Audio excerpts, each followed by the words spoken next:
Hi friends, இந்த வீடியோவில் நம்ம சூப்பரான ஒரு தகவல் பற்றி பார்க்க போகிறோங்க. அதாவது பதிவுத்துறை சார்பாக புதிய வழிகாட்டி மதிப்பை வெளியிட்டிருக்காங்க. அதை பற்றின ஒரு செய்தி வெளியீடு முதலாவதாக பார்த்துட்டு, இந்த புதிய வழிகாட்டி மதிப்பை எப்படி ஆன்லைன் மூலமாக செக் பண்ணி பார்க்குறது அப்படிங்கிற தகவல் இரண்டாவதாக பார்க்கலாம்.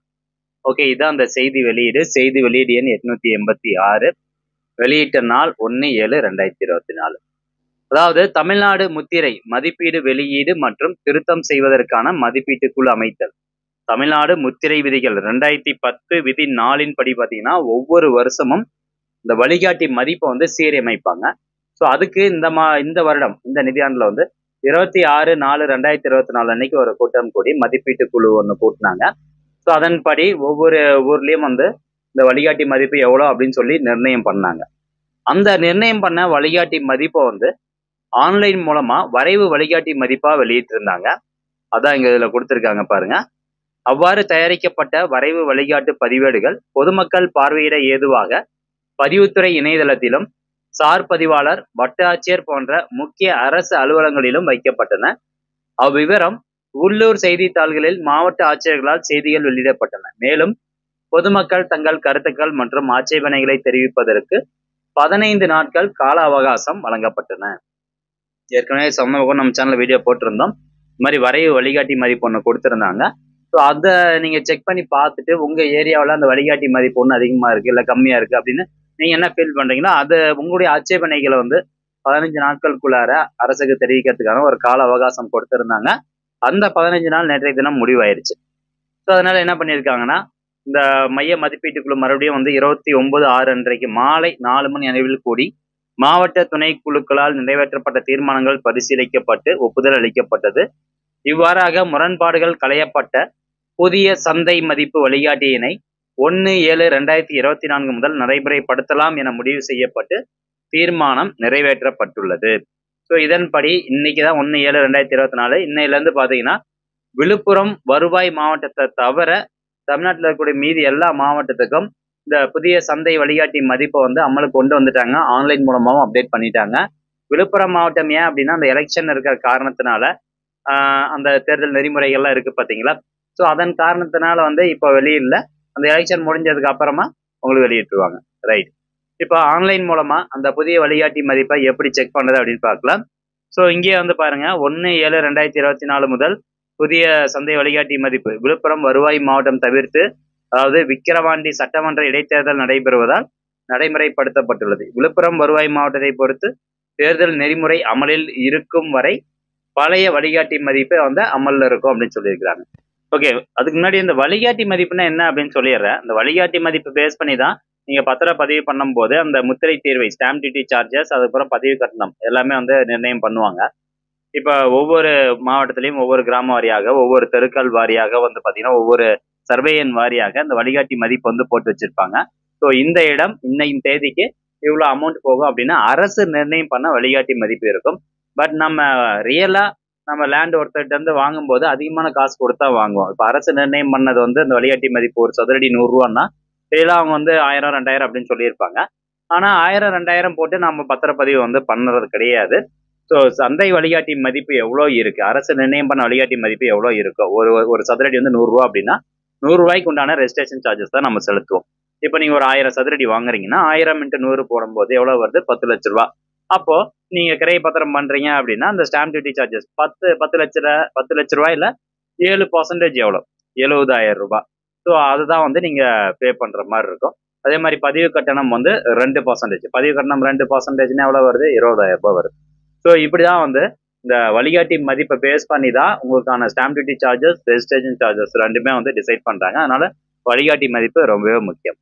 ஓகே, இப்போ இந்த வழிகாட்டி மதிப்பு எப்படி செக் பண்ணுது அப்படின்னு பார்க்கலாம். இந்த ஹோம் பேஜ்லேயே பாருங்க, வழிகாட்டி மதிப்பு அப்படின்னு இருக்கும். டிஎன் ரெசிடென்ட் வெப்சைட் ஓப்பன் பண்ணிக்கோங்க. ஓகே, இப்போ இந்த வெப்சைட் லிங்க் டிஸ்கிரிப்ஷன்ல இருக்கு. ஓப்பன் ஆனதுக்கப்புறம் இந்த வழிகாட்டி மதிப்பு கிளிக் பண்ணதுக்கப்புறம் இந்த இடத்துல பாருங்க வழிகாட்டி தேடல் அப்படின்னு கொடுத்துருப்பாங்க. அது கீழே 1/7/2024 அப்படின்னு இன்னையோட டேட் வந்து போட்டிருப்பாங்க. ஸோ 1/7/2024 முதல் அப்படின்னு இருக்கும். அந்த ஆப்ஷன் ஜஸ்ட் கிளிக் பண்ணிக்கோங்க. அதை கிளிக் பண்ணதுக்கப்புறமா நெக்ஸ்ட் இந்த மாதிரி ஒரு பேஜ் ஓப்பன் ஆயிரும். ஸோ நீங்க வழிகாட்டி மதிப்பு விவரம் வந்து எப்படி பார்வையிட போறீங்க? அதாவது தெருக்கள் வாரியா வழிகாட்டி மதிப்பு விவரம் வேணுமா, அல்லது உங்க சர்வே நம்பர் என்டர் பண்ணி வேணுமா, அல்லது கூட்டு மதிப்பா அப்படின்னு கேட்டிருப்பாங்க. நான் வந்து சர்வே எண் வந்து செலக்ட் பண்ணிக்கிறேன். ஃபுல்லா எண் அப்படிங்கிற ஆப்ஷன் செலக்ட் பண்றேன். கீழே தேடுதல் வரையறையில நிலத்தின் வகைப்பாடு வாரியாக நீங்க செக் பண்றீங்க அல்லது புலையன் வாரியாக செக் பண்றீங்களா அப்படின்னு கேட்டிருக்காங்க. நான் சர்வே நம்பரு கொடுத்துக்கிறேன். என்னோட சர்வே நம்பருக்கு எனக்கு வந்து எவ்வளோ அமௌண்ட் அப்படின்னு தெரிஞ்சுக்கணும். சப்போஸ் வந்து நிலத்தினுடைய வகைப்பாடு வாரியாக உங்களுக்கு தெரியணும் அப்படின்னா அந்த நிலத்தின் வகைப்பாடு வாரியாக அப்படிங்கிற ஆப்ஷன் செலக்ட் பண்ணுங்க. முதலாவதா உங்க நிலம் இருக்கக்கூடிய மண்டலம் செலக்ட் பண்ணிக்கோங்க. ரெண்டாவதா சார்பதிவாளர் அலுவலகம் செலக்ட் பண்ணுங்க. மூணாவதா பதிவு கிராமம் செலக்ட் பண்ணுங்க. நாலாவதா சர்வே நம்பர் என்டர் பண்ணுங்க. கொடுத்துட்டு தேடுக அப்படிங்கிற ஆப்ஷனை கிளிக் பண்ணுங்க. அடுத்தபடியாக அந்த பேஜ் அப்படியே கீழே ஸ்க்ரோல் டவுன் பண்ணிட்டு வாங்க. ஓகே, இதில் கொடுத்துருக்காங்க பாருங்க, உங்களுக்கு எல்லா டீட்டெயில்ஸும் கொடுத்துருப்பாங்க. அந்த சர்வே நம்பரில் இருக்கக்கூடிய சப்டிவிஷன் வாரியாக எவ்வளோ அமௌண்ட் அப்படின்னு சொல்லி கொடுத்துருப்பாங்க. அதாவது இதில் ஃபர்ஸ்ட் புலையன் கொடுத்துருப்பாங்க, அதுக்கப்புறம் உட்பிரிவன்னா சப்டிவிஷன் நம்பரு, வழிகாட்டி மதிப்பு பிரிட்டிஷ் மதிப்பு எவ்வளவு, அதே மாதிரி மெட்ரிக் மதிப்பு எவ்வளோ அப்படின்னு கொடுத்துருப்பாங்க. மெட்ரிக் மதிப்பு வந்து பார்த்தீங்கன்னா இந்த மாதிரி புஞ்சை நஞ்சை நிலங்கள் இதுக்கெல்லாம் வந்து ஹெக்டேர்ஸ்ல வந்து கொடுத்துருப்பாங்க. ஒரு சில இடத்துல வந்து சதுர மீட்டர் சதுர அடியில் வந்து கொடுத்துருப்பாங்க. குடியிருப்பு பகுதி எல்லாத்துக்கும் வந்து சதுர அடியில் கொடுத்துருப்பாங்க. உங்களுக்கு எந்த அமௌண்ட் வேணுமோ அதை நீங்கள் எடுத்துக்கலாம். நீங்கள் சதுரடியில் தெரிஞ்சுக்கணும் அப்படின்னு நினச்சிங்கன்னா ஒரு சதுரடிக்கு இங்கே பாருங்க 469 ரூபா போட்டிருக்காங்க. அதே மாதிரி இங்கே பாருங்க ஒரு சதுர மீட்டருக்கு வந்து 5550 ரூபா போட்டிருப்பாங்க. ரெண்டும் ஒரே மாதிரி தான் இருக்கும். பட் இது வந்து பிரிட்டிஷ் மதிப்பு, இது மெட்ரிக் மதிப்பு. அப்புறம் நிலத்தின் வகைப்பாடு, எஃபெக்டிவ் ஸ்டார்ட் டேட், எந்த தேதியிலிருந்து இந்த வழிகாட்டி மதிப்பு அமலுக்கு வந்திருக்கு அப்படிங்கிற டேட் கொடுத்துருப்பாங்க. ஸோ இந்த மாதிரி வந்து நீங்கள் செக் பண்ணி பார்த்துக்கலாம். ஸோ இதில் ஒரு சதுரடிக்கு 469 ரூபா போட்டிருக்காங்க. அப்போ நீங்கள் எத்தனை சதுரடி வாங்குறீங்க?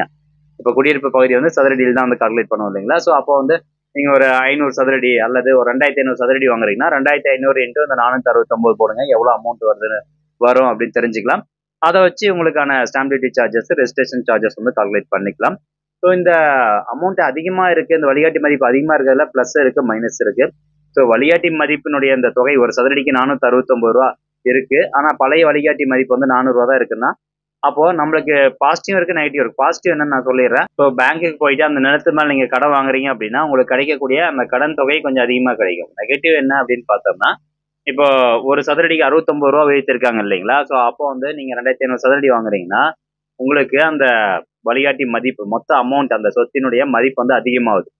அப்போ 7% வந்து கிரைய பத்திரத்துக்கான ஸ்டாம்ப் டியூட்டி சார்ஜஸ் போடுறாங்க அப்படின்னா நம்ம கவர்மெண்ட்டுக்கு செலுத்த வேண்டிய அந்த பதிவு கட்டணம், அதுக்கப்புறம் ரெஜிஸ்ட்ரேஷன் ஸ்டாம்ப் டியூட்டி சார்ஜஸ் ரெண்டுமே வந்து அதிகமாக கட்டுற மாதிரி இருக்கும்.